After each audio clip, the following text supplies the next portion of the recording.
everybody? It's your girl Sofia, aka Sophie, back here on Sophia's Football Talk. I'm trying to really, keep the spirit going alive. I don't even know if that makes sense. People, I'm tired being a Man United supporter, especially the past, Lord have mercy, few weeks, months. It's been challenging. Lord have mercy. We're 4 games in. It's international break. We can't seem to catch a freaking break. When will it start to be a bit more smooth sailing? Because people, I'm tired. I'm exhausted. We gotta talk about Anwar El Ghazi to Man United on a free transfer. Let's talk about it. Before we do, make sure you give this video here a big thumbs up, and of course also subscribe to the channel if you haven't already. We are on the road to 3K subscribers, so let's make that happen, shall we?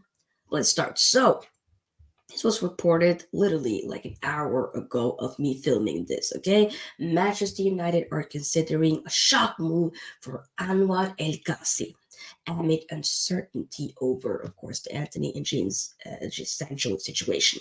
The ex-Aston Villa player is currently a free agent. He was seen with his agent in the last game. I believe the Arsenal game. He was there, okay, sitting there at the game. So and then not long after, we're hearing rumors that there were clubs interested in him. One of the clubs being a Premier League club. Of course, it was us. I mean, former Dutch international national, also used to play for Ajax. Okay, there's a history there with Ten Hag. I've been saying this before, though.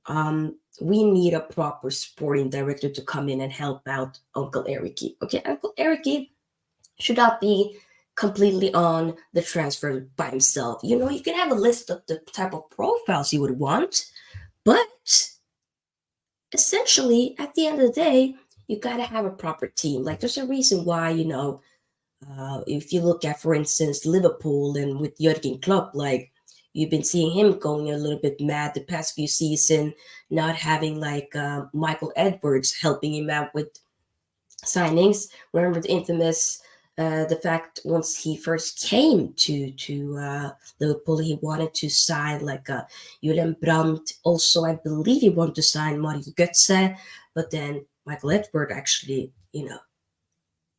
was recommending and yeah, they ended up signing Sadio Mane from Southampton, and of course Mohamed Salah from Roma, and the rest is history. They want everything it is to win in club level. So of course, hey, the thing is, I'm saying this to say, well, you have to have a proper structure.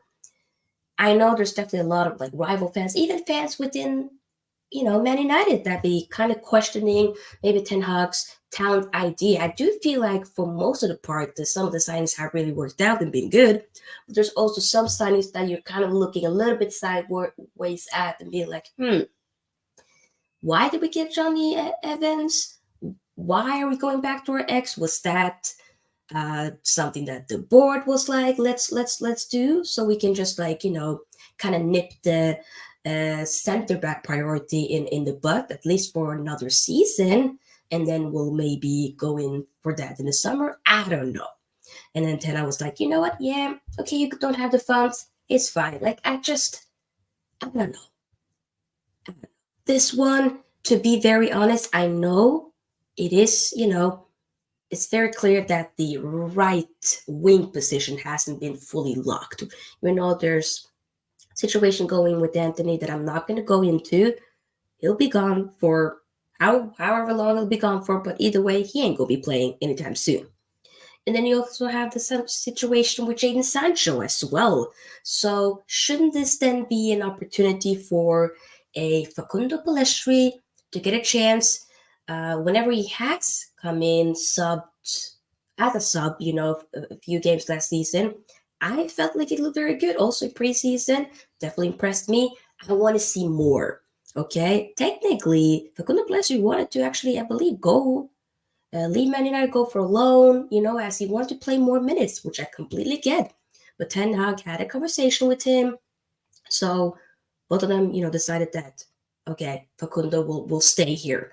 But if we now, let's say we end up getting an Anwar El Ghazi, will we be able to see more of Facundo Pelestri? It'll be interesting. I hope so, because then if we don't, you're kind of then like, okay, what's the reason of us having Pelestri just sit there and not being fully used? He needs to be developed by getting more minutes. I mean, I definitely rate the way Ten Hag has worked out and how he has integrated Alejandro Garnacho into the team of last season. That's been very well. And, 100% we probably would have seen way more from Kobe Mainoo hadn't it been for that injury in the Real Madrid game in the preseason. But I'm just kind of trying to understand what's now the role for Facundo Pelestri. Will we see more? I know Amadiel, of course, has been injured since one of the earlier preseason games. I think it might have been the Arsenal game, actually. And he went through surgery very recently as well, so he ain't going to be back anytime soon.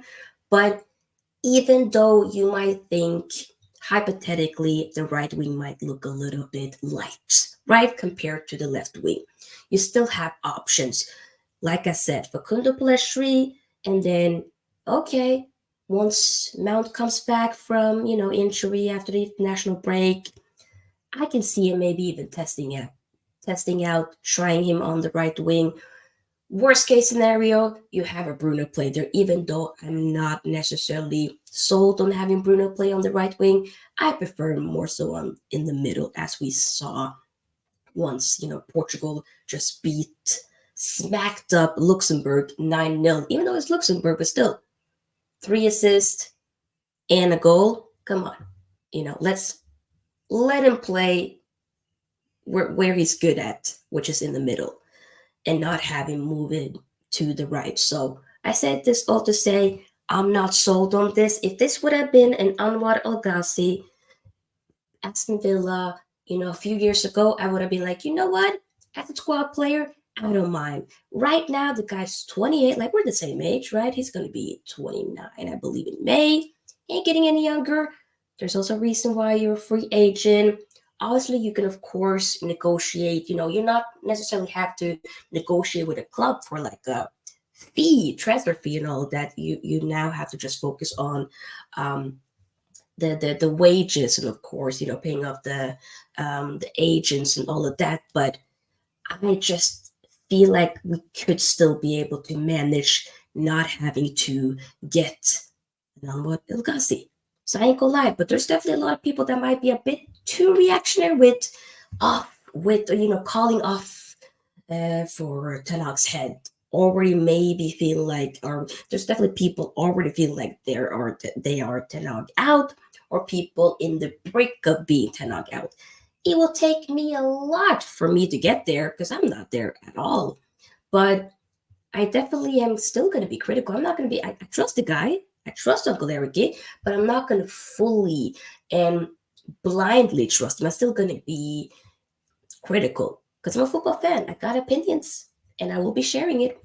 But I do want to hear your thoughts. Do you think that Anwar El Ghazi would be smart signing for Man United to do? Is it really necessary? Or do you think, you know what, this might not be a smart move for us? I don't know. I want to hear your thoughts down below. Make sure, of course, you give this video a big thumbs up and subscribe if you haven't already. I'll see you guys in the next video, which will be soon. Peace out. Bye-bye.